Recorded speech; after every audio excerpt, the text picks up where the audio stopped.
कैसे पकड़ा गया? बीजेपी के महासचिव हैं विनोद चावड़े जी, क्या कहेंगे आप? ये तो बहुत कम रकम और छोटी रकम का आप जिक्र कर रहे हैं। आप सब लोगों को जानकारी होगी कि महाराष्ट्र की सरकार को गिराने के लिए बाकायदा अदानी जी इनके साथ बैठे थे और अदानी जी ने बैठने के बाद 50-50 करोड़ रुपए एक एक विधायक का रेट तय हुआ था। अब आप समझिए कि जो पहले सरकार को गिराने के लिए जहां 50-50 करोड़ रुपए तय हुए हो, वहां सरकार बनाने के लिए अदानी की तरफ से कितना खर्चा किया जाएगा। और इसका कारण भी आप देखिए, पूरे महाराष्ट्र में पता नहीं धारावी के विषय में कितने लोग देशवासी जानते हैं, लेकिन मैं मुंबई कई मर्तबा गया हूं। मुंबई धारावी क्या बहुत बड़ी जगह है, जिन जमीनों पर अदानी ने हाथ रखा और पूरे महाराष्ट्र की बिजली का ठेका भी अदानी कोई घाटे में नहीं रहा। अगर अदानी ने समझ लो 100 एमएलए को 50-50 करोड़ रुपए दिया तो उससे भी कई गुना मुनाफा अदानी ने कमाया है। और जो आप विनोद तावड़े की बात कर रहे हैं कि 5 करोड़ रुपए, ये गलती से मुझे लगता है किसी ने प्रमाणिक तौर पर शिकायत की होगी तब पकड़ा जा रहा है, नहीं तो चुनाव आयोग जांच करने वाले तमाम जो है वो विपक्ष के पास अगर कहीं पैसा है। कल में बांटते पकड़ा गया सर। मैं इसीलिए कह रहा हूं, बांटते समय जब वो बांट रहे होंगे, भाई मैं कह रहा हूं तो किसी ने बाकायदा प्रॉपर इतला की होगी, जिस सबूत को खत्म करना बड़ा मुश्किल था, इसलिए पकड़ा गया। अन्यथा मैं दावे के साथ में कह सकता हूं, समर्थ को ना दोष गुसाई, ये कितना बड़े अपराध क्यों ना कर ले, इन अपराधियों को किसी तरीके से पकड़ा नहीं जा सकता। वोटिंग से पहले इतना बड़ा कांड, ये छोटा कांड है जो उजागर हुआ, कांड इससे बहुत बड़ा है। लेकिन एक बात मैं आपको बताना चाहता हूं, चाहे वो 5 करोड़ या 500 करोड़ बांटे भाजपा के लोग, आप सब लोगों के सामने है कि महाराष्ट्र के विधानसभा चुनाव और झारखंड के चुनाव का अंतिम चरण में मैदान छोड़ करके भागना पड़ा अमित शाह और नरेंद्र मोदी को, जो 365 दिन 24 घंटे सिर्फ चुनावी मोड में रहते हैं। उन्हें चुनाव मैदान से इसलिए भागना पड़ा, महाराष्ट्र की जनता ने देखा है, महाराष्ट्र की जनता ने देखा करीब सारा जो प्रचार प्रसार से लेकर मूर्ति बनाने तक का आपने देखा। छत्रपति शिवाजी महाराज का बहुत सम्मान है। वो मूर्ति जो 8 महीने 7 महीने में धराशायी हुई है, उससे पोल पट्टी पूरी खुली है। आपको बताता हूँ, महाराष्ट्र के अंदर सब लोग इतने जागरूक हैं कि आपने देखा है, हमारे देश के अंदर एक मठाधीश है जो कहता है कटेंगे तो बटेंगे। वो मठाधीश जब वहाँ पहुँचा महाराष्ट्र में, तो महाराष्ट्र के लोगों ने कहा खबरदार, ये उत्तर प्रदेश बिहार के लोग नहीं है, मैं माफी चाहता हूं यूपी और बिहार के लोग बुरा ना माने, पर उत्तर प्रदेश बिहार के लिए उन्होंने कहा आपकी मनोदशा सांप्रदायिक है, महाराष्ट्र के लोगों की मनोदशा मानसिकता सांप्रदायिक नहीं है। और दूसरी बात मैं कहना चाहता हूं, क्या कारण है कि ऐन चुनाव के बीच में अमित शाह को रैलियां और नरेंद्र मोदी को विदेश भागना पड़ा? असल मामला क्या है कि महाराष्ट्र के जो भारी भरकम प्रोजेक्ट हैं, वो सारे के सारे प्रोजेक्ट महाराष्ट्र की बजाय दोनों रंगा बिल्ला ने, अमित शाह नरेंद्र मोदी ने उन्हें गुजरात शिफ्ट कर दिया।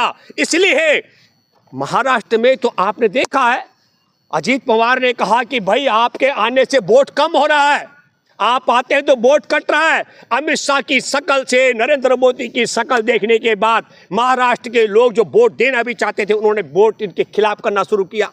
क्या बीजेपी हार रही थी इसलिए कैश कांड पकड़ा गया?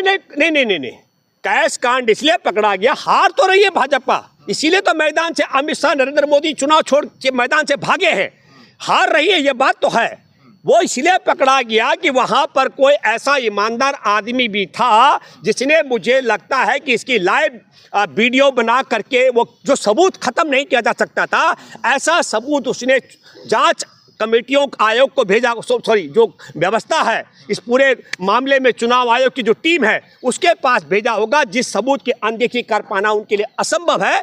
इसलिए अन्यथा आपने देखा है चुनाव के दौरान, चाहे वो नरेंद्र मोदी हो, अमित शाह, उनकी भाषा जिस प्रकार की देश में नफरत फैलाने वाली रही है, किसी भी टाइम पर चुनाव आयोग ने कार्यवाही नहीं की है। तो किया सर। अरे भाई मैं क्या कहना चाहता हूँ, ये एफआईआर इसलिए हुई है क्योंकि सबूत था, सार्वजनिक तौर पर वो उसका पब्लिक डोमेन में आ सकता था, वीडियो वायरल हो सकता था, तो चुनाव आयोग को अपनी लाज बचाने के लिए करना पड़ा। मैं दावे के साथ में कह सकता हूं, आप देखिए, आप कह रहे हैं चुनाव आयोग बेशर्म है? बेशर्म चुनाव आयोग को चुना आयोग बोलना चाहिए। चुनाव आयोग का जो भूमिका है, मैं कहता हूं सेशन थे, है ना, सेशन थे कि लगता था इतना चुनाव। फास्ट काम क्या आप कह रहे हैं कि वो बेशर्म है? कौन सा फास्ट काम? देखिए तुरंत एफआईआर दर्ज कर दिया। अरे एफआईआर, एक बात सुनिए भाई, अगर आप समझ लो कि इतने बड़े देश के अंदर, आप पहले दोबारा समझिए, आपके दर्शकों से मैं कहना चाहता हूँ, 50 विरोध करना, हाँ नहीं 50 करोड़ रुपए एक एक विधायक के लिए दिए गए हों, वहां 5 करोड़ बांटने समय पकड़ने का मामला, हमने कहा कि एक आटे में नमक के बराबर किया गया, अन्यथा ऐसा नहीं है। मुकदमे चुनाव आयोग से पूछना चाहिए, एक देश और एक चुनाव की बात करने वाला चुनाव आयोग एक छोटे से झारखंड में विधानसभा का चुनाव एक साथ करा पाने में क्यों असफल है, जरा सोचना चाहिए। क्यों?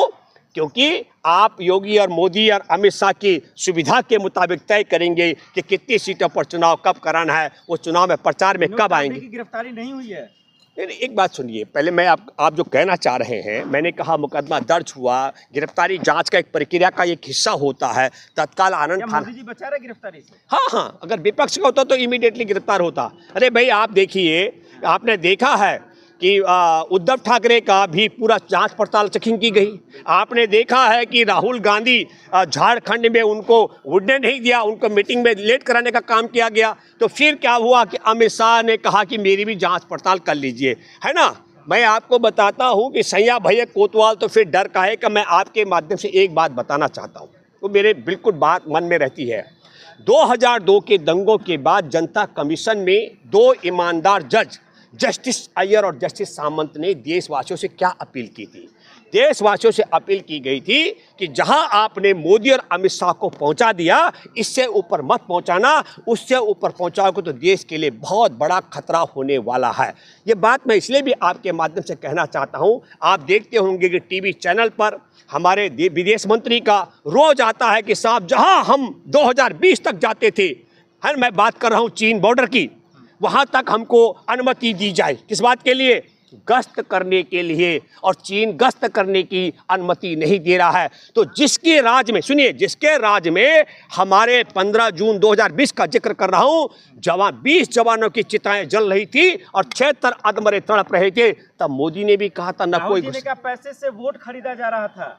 हाँ, अरे भाई पैसे से वोट खरीदने की ही बात चल रही थी, पैसा इसी बात के लिए दिया जा रहा था। लेकिन महाराष्ट्र के लोगों ने तय कर लिया है, महाराष्ट्र के लोग इस समय किसी भी कीमत पर महाराष्ट्र की योजनाओं को गुजरात पहुंचाने वाले, महाराष्ट्र के बड़े बड़े प्रोजेक्टों को गुजरात पहुंचाने वाले, महाराष्ट्र में छत्रपति शिवाजी महाराज की मूर्ति के साथ घोटाला करने वाले और देश के संविधान को कमज़ोर करने वाले, और कई लोग कहते हैं कि संविधान को छेड़ा नहीं जाता। तो मैं आप सबको बताना चाहता हूं, सर मोदी लहर चल रहा था, तो भी पैसा कांड का क्या मतलब? एक मिनट, कहाँ मोदी लहर है? अरे मोदी, सुनिए, महाराष्ट्र में नरेंद्र मोदी की सभाओं में लोग नहीं थे, कुर्सियां खाली थी, नरेंद्र मोदी मैदान छोड़ के भागे, अमित शाह ने अपनी 4 जनसभाओं को रद्द किया। मैं कुछ कहना चाह रहा था, मैं ये बात आपके माध्यम से कर रहा था कि जो लोग ये कहते हैं कि संविधान से छेड़खानी नहीं होती, मैं उनको बताना चाहता हूँ, हमारे देश में इलेक्टोरल बॉन्ड के माध्यम से की गई वसूली को लेकर के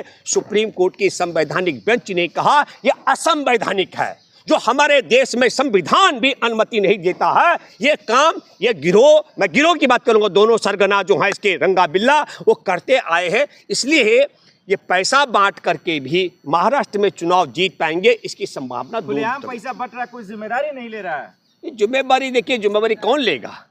आप एक समझ लीजिएगा, जिम्मेदारी तब लेता है इंसान में, अगर मैं पहली बात कहूं कि आपको लोकतंत्र में, संविधान में, मतदाताओं में यकीन हो, तो पैसा बांटने की जरूरत काहे थी?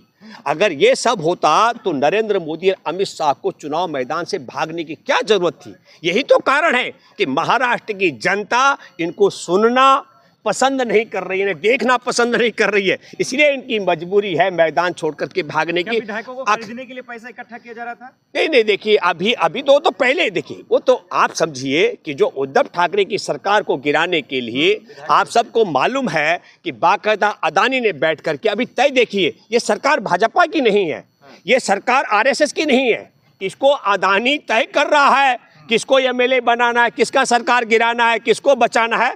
लेकिन एक बात आप समझ लीजिएगा कि महाराष्ट्र के सभी विधायक बिकाऊ नहीं है, बहुत बड़ी संख्या में, और महाराष्ट्र के लोग सांप्रदायिक भी नहीं है। ये बड़ी संख्या का महाराष्ट्र का सबसे बड़ा मामला है। इसलिए हम ये मानते हैं कि माँ का दूध से पेट भरे हुए लोगों की संख्या भी देश में बहुत बड़ी है। इसीलिए हमारा देश भी, हमारा लोकतंत्र भी और हमारा संविधान बचा हुआ है। हालांकि उसको ख़त्म करने के लिए, कमज़ोर करने के लिए, जिनका माँ का दूध से पेट नहीं भरा हुआ है, जो अदानी के टुकड़ों पर पलने वाले हैं, वो देश के संविधान के लिए भी, देश के लोकतंत्र के लिए भी, देश के भाईचारे के लिए भी बहुत बड़ा खतरा है। लेकिन महाराष्ट्र के लोग और झारखंड के लोग उनको सबक सिखा रहे हैं, ये मैं आपको बता। बहुत शुक्रिया।